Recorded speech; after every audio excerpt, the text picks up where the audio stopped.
We sat down with John Mayer in Los Angeles, California, and spoke to him about his passions, his influences, his career, and his new album, Battle Studies.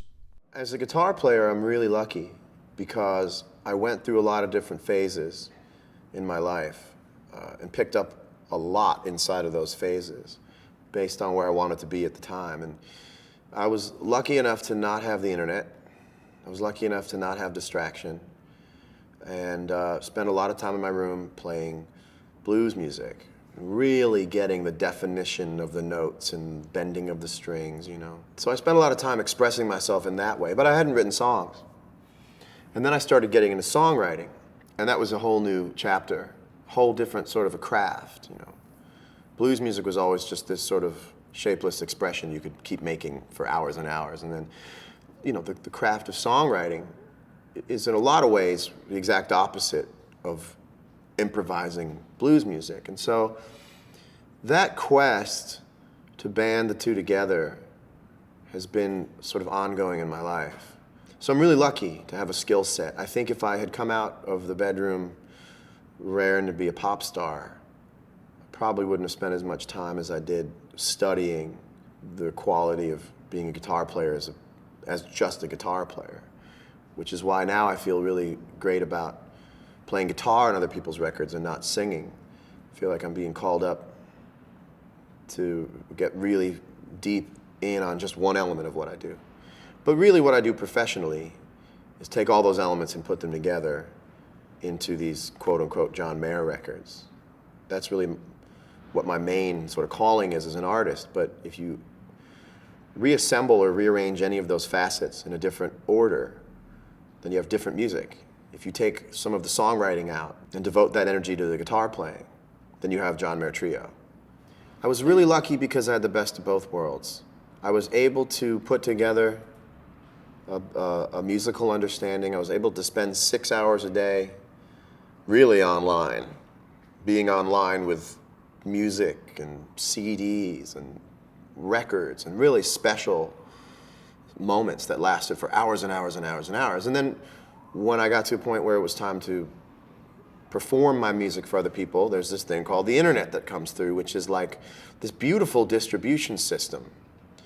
And the people who are the most successful know how to balance the ability to distribute on the internet with the analog quality of just being in a room and hashing it out, you know.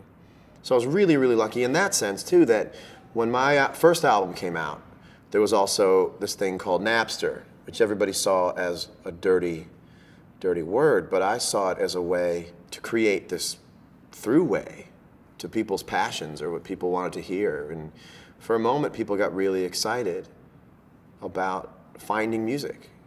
You know, some of the most important musical finds that I've had in my career were based off of downloading music illegally, you know. And I think iTunes has all but erased, you know, going to some crazy German file sharing site that may or may not be the song you're looking for. It may or may not take 9.5 days to get it. I think iTunes has been a really fair sort of balance between ownership and freedom, you know. Playing with my heroes, as I've gotten the chance to do almost as a luxury now, is an unbelievable masterclass for me, because it's one thing to play along with records that were created long before I was born. There's a lot of great information there, but every time I play with somebody that I respect and admire and have been listening to for years, when you're on the same stage as they are, in the same moment they are, in the same time and space, it's such an unbelievable lesson in what to do when, because you were both capable of making that decision given that moment. So you get to calibrate the moment you have with these artists and hear what they did, and you go, man, what a great chess move that was, or what a great effort that was in restraint, or saying that and not saying that. Guys like, the older guys like B.B. King and Buddy Guy become sort of like blues museums in and of themselves. I have a lot to be thankful for that wasn't available to an artist 30 years ago, 40 years ago, but I also have a few things to be a little forlorn about not being around anymore, like being able to take your guitar out in New York City on any given night, play 6 places. I would much rather be doing that than standing on a couch at a club. But they leave me no choice. Being able to play with so many different artists from so many different genres has allowed me to really see in a real vertical way how music works. It's not as horizontal as you think. It's not about whether rap music works with rock music. It's about whether Jay-Z works with John Mayer. It's about whether Common can work with Kanye West, can work with John Mayer, you know. It's not about the genre of music, it's about that one particular artist or group of artists' ability to connect with another artist on a musical level. I come from blues music, where you could interchange artists, songs, instruments. You know, it's a free play, it's beautiful, you know. And in a lot of ways, hip-hop music mirrors some of that ability. You know, when I was on stage, Jay-Z playing DOA and playing You Don't Know, that was really easy music to get into as a guitar player. But that doesn't mean that hip-hop is easy to play on, because if it had been a different artist, the variables would have been completely different. Taylor Swift and I playing a song together. I don't know that it would be as easy to play with someone else in that genre of music, but I know that the way that Taylor Swift thinks and performs as an artist is a very communicative sort of a thing. So one of the things I enjoy about my career is sort of the passport that I have, the stamps that I have on my musical passport, and my ability to shuffle between idioms of music, not as a way to shock people or make people scratch their heads and go, wow. It's not for wow factor. I really do hear the seedling of a musicality that I can connect with in another artist's music. And I think that's why, for the most part, it's successful, because these aren't things on paper I go, that would look neat. Because you have a much lower success rate if you're not really listening to the tune and really listening to the artist and asking yourself, what is here, if anything, that I can grab onto with my musicality and can offer something else up? Because it's a great feeling to hear your music over someone else's music that otherwise would not have made you play the way that you play. I can only play what I compose when I'm my own artist. Being able to play on someone else's composition is like a field trip, you know. I always just had this attraction to blues and R&B, whatever way that music dipped and made you feel, the way it would just bob, whatever swagger that was for me, I just wanted a part of it. And so that brought me to you know, the music of Stevie Ray Vaughan, which was perfect for me to come into being a child of the 80s, because it was blues music, but framed in a way that a 13-year-old kid from the suburbs could really understand. I don't know if I'd heard Big Bill Broonzy or Charlie Patton that I would have said, wow, I like this style of music. It was packaged in a way that my ears identified as, wow, this is I can taste this, you know. As I think every young person discovering music has the opportunity to do, I was able to listen to Stevie Ray Vaughan and listen to all the great music he was making, but then also read up. Where's the other stuff? You know, this stuff doesn't just appear. It comes from somewhere. And as soon as you realize you love some style of music, it's almost like catching up with some great TV show on season 9, and you can go, oh my God, that means there's 8 seasons before this. So listening to Stevie Ray Vaughan brought me back to, I mean, people like Kenny Burrell and Albert King, you know. Kenny Burrell, being a jazz guitar player, brought me to so many other jazz musicians. And Stevie also brought me to Jimi Hendrix. He brought me to Elmore James. So it became this family tree growing out of my CD player. And I think that's really important. I think it's still really important. And I hope it goes on. I hope somebody who hears a style of music that they really like on the radio has the determination to trace it back a little bit, you know. Guitar playing and singing are two very different things. Guitar playing is very natural to me. Singing is a bit more applied, although it's getting more natural. And I gotta say, I don't think about singers in a way that I think about guitar players. Because I have a natural sort of elasticity on the guitar, I can really drop things into the guitar playing become someone else for a moment. Singing for me, I'm so limited by my vocal ability that I have no choice but to sound like me more than I do as a guitar player, where I can sound like someone else if I wanted to. So as I get older, I'm more interested in how things are interpreted, which is why I'm such a Frank Sinatra fan. Not in the lifestyle sense of wanting to put on a hat and a suit and tie, but the ability to interpret things as a singer has changed me quite a bit, because I can now draw on a bit more style of music as a singer than just a pop singer, you know. Because I'd like to do a Frank Sinatra record at some point. I just can't get him to call me back. The stages of a relationship and putting them into some sort of focus, you know. The battle that takes place in your life when you're still figuring out your heart.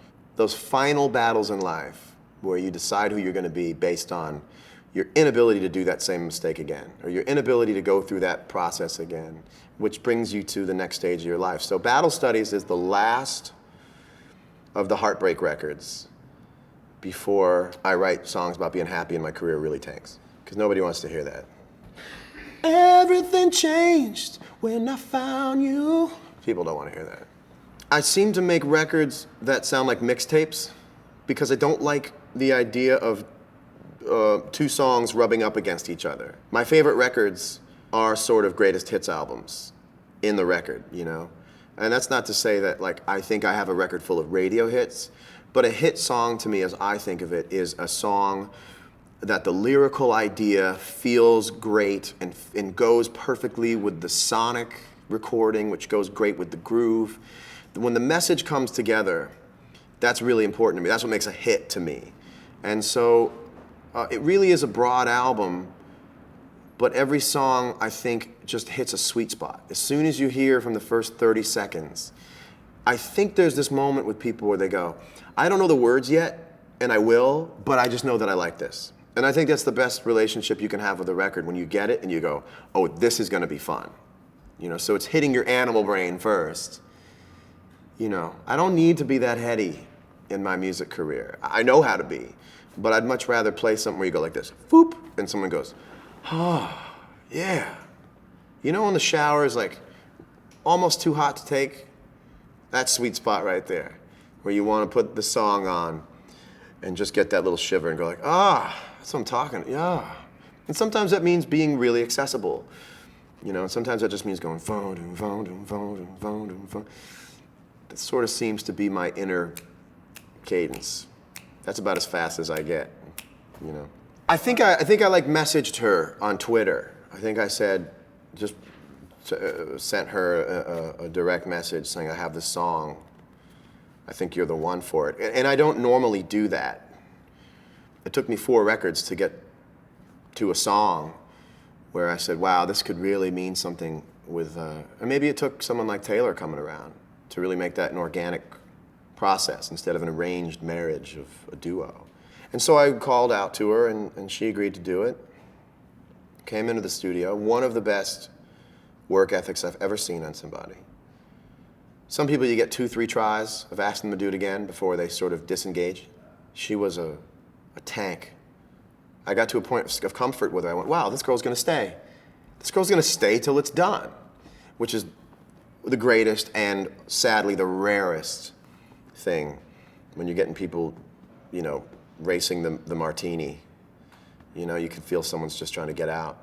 And I just remember going like, at some point being comfortable enough with her to say, do it again?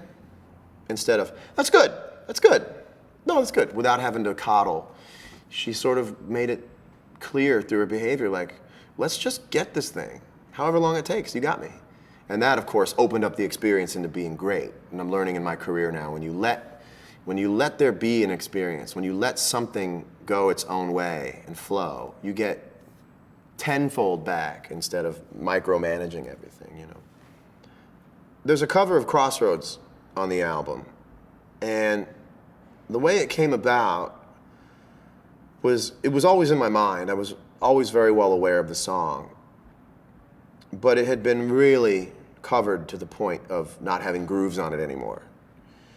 And one day I was in the studio and had this particular pedal set up that had this really beautifully destroyed sound to it. Played very small and tight. So it wasn't these wild gesticulations of rock. It was this strange, spacey little tiny funky thing. And we recorded it in as long as it took to record. We just, Steve Jordan, the drummer, producer, and I just played this thing real quick. And I played the bass on it. And then when it came time to sing on it, it was like, I'm really influenced by D'Angelo. And I like what D'Angelo does when he stacks his voice like 8 high. And it becomes this ultra otherworldly sort of a voice coming down from a different direction than just through one microphone on a stage. And once it became stacked that way, I became really sure of the instinct to at least record the song and put it out somehow.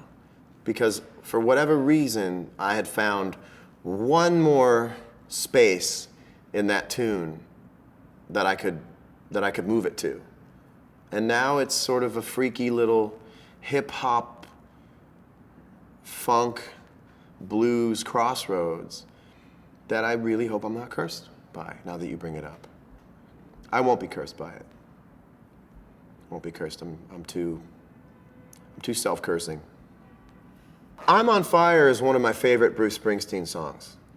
It's painfully too short and beautiful and aching in a way that some of his music doesn't. It's a little bit of a step to the side for him. It's an 80s song, recorded like an 80s song, but yet it has not been moved out with the trash whatsoever. And it has this heart to it, this real soft, sweet dynamic to it that was always really fun to sing.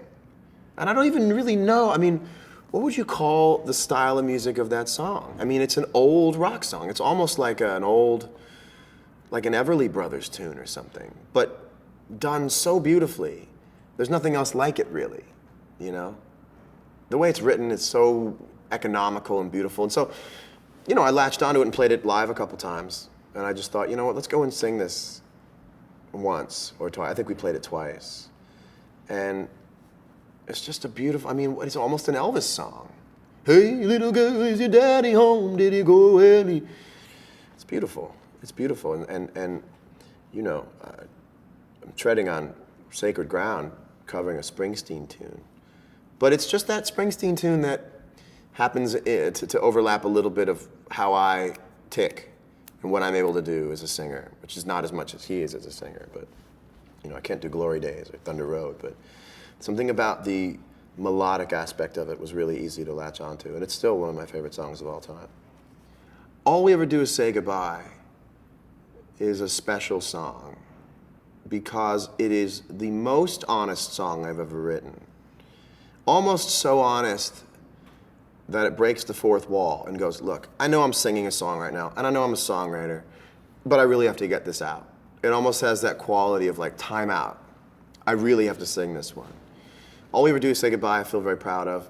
War of My Life, I don't think I've ever written a song that I feel in my heart is going to be there for people the way it's going to be there for people. It's going to really intensely provide a voice to people who don't have the voice to be able to really say, I'm in the war of my life. I'm at a place in my life right now where I am do or die, either emotionally or physically.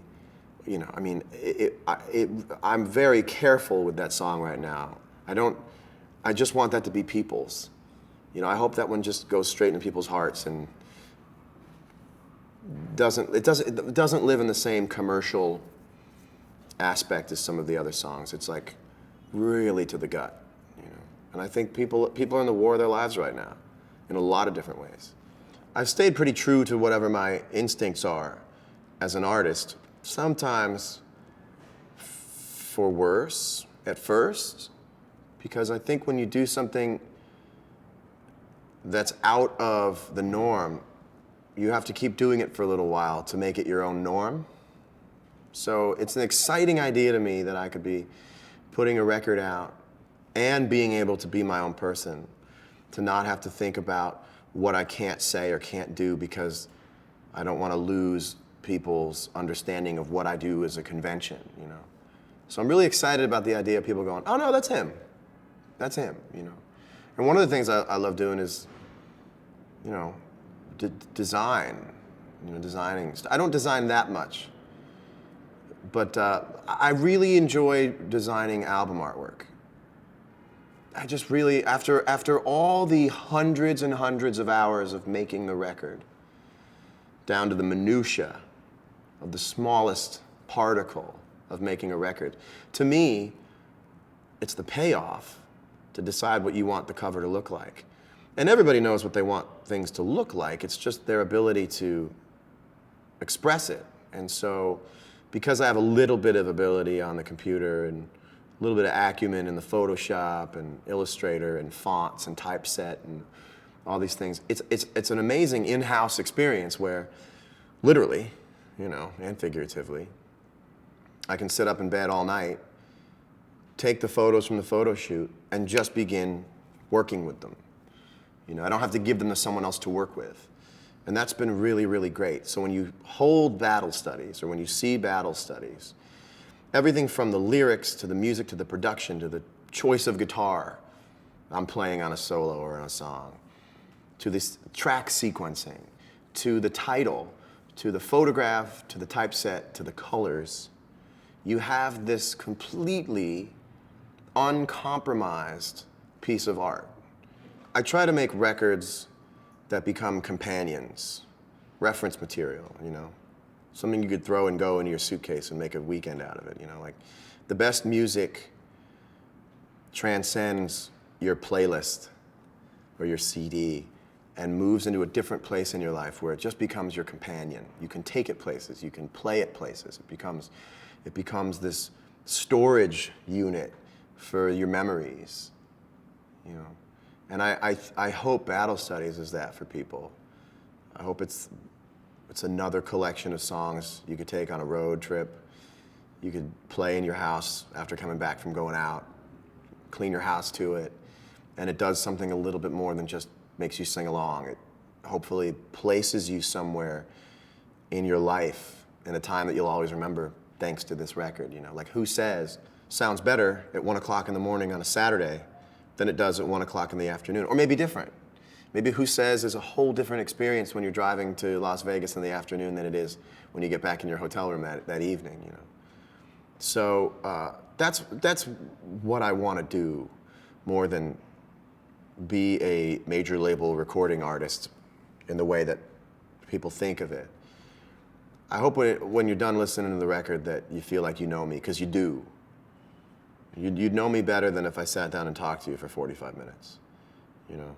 And that's an unbelievable opportunity in life, and I'll make more. It's 11 songs, 45 minutes long, and there's another 11, 12, 13, 14 coming a year and a half, 2 years from now, and then 2 years from then, and 2 years from then, and 2 years from then. It's just another issue. It's an update, you know, just like everyone's lives have been updated. So I hope people take this record with them. Hope they insert their own joy, all joy on this record. I want people to say, your record got me through the best times of my life.